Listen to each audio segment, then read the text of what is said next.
Hello, my name is Holland Timmins, and welcome to this episode of The Connoisseur.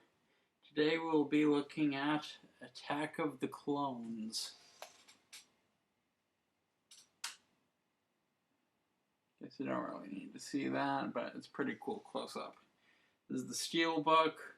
On the back is the poster artwork with Anakin, Padme, Obi-Wan, and the rest, like Jango Fett there.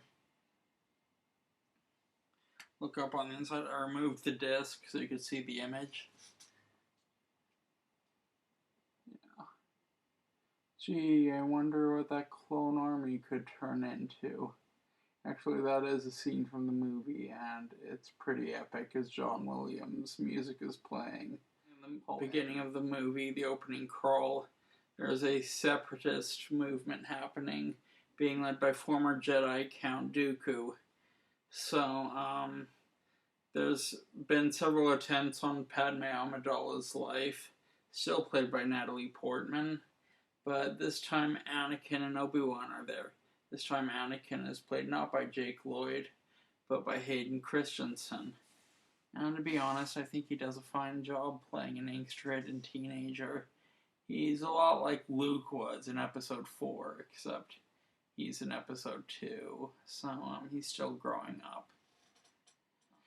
There is a very complex assassination plot against Padme. They follow the assassination plot to a cantina where they come across a mysterious assassin who can change shape, who's then promptly killed outside by Jango Fett, who blasts off. So Obi-Wan tracks down Jango Fett to the ocean world of Kamino and uncovers the fact that a clone army has been bred for the Republic. Meanwhile, Anakin and Padme are sent into hiding, and Anakin, still a Padawan learner, is conveying his frustrations to the Council as he is meant to protect Padme. They fall in love. It's a forbidden love. Jedi can't fall in love for some reason, so it makes it very Arthurian in a way. Anakin keeps having dreams about his mother.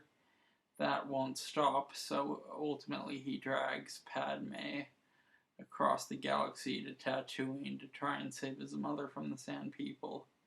There's like this general conveyance of emotions that happens, just like 10 different emotions that happen at once on Anakin's face when his mother dies in his arms as he just saves her.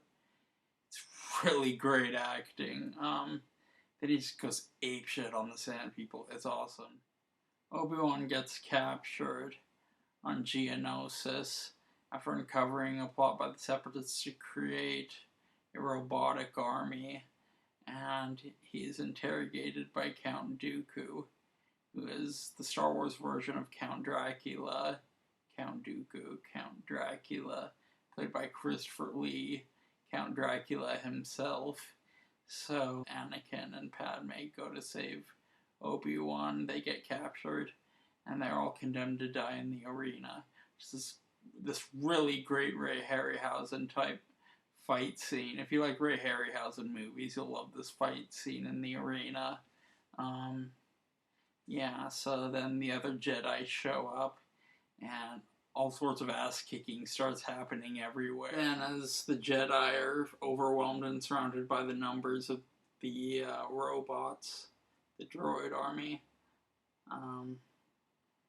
Yoda shows up with the clone army, and the beginnings of the Clone Wars happens, and a bunch of clones and a bunch of droids just blasting each other across Geonosis. I love this one moment where Anakin and Obi-Wan are cut down to size, and Yoda just enters, and there's this great battle of the sorcerers happening between Yoda and Count Dooku, where they use the Force in different ways to battle one another.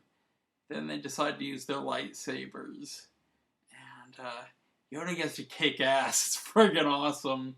I can see why people love this movie. Attack of the Clones is a good movie. Dooku carried away the plans for the Death Star from Geonosis and went to Coruscant, where he met with Darth Sidious. He announces himself as the mysterious Darth Tyrannus, who ordered the creation of the clone army and orchestrated the droid army. So really, he's created both sides of the war under the tutelage of Darth Sidious. As you can see, the war is nothing but a sham for the real power grab. CGI looks great, just as great on Blu-ray and an HD TV. It's really hard to tell that it's CG because of the textures. You might honestly think that it's real if you didn't know any better. I mean, it's that good. So, yeah, I would give it an 8 out of 10. It's a good movie. It has some pretty good highlights, and it's much improved. Yeah, so that's my review of Attack of the Clones. And please have a nice day. If you want, comment, subscribe, keep it civil, and yeah, good journeys.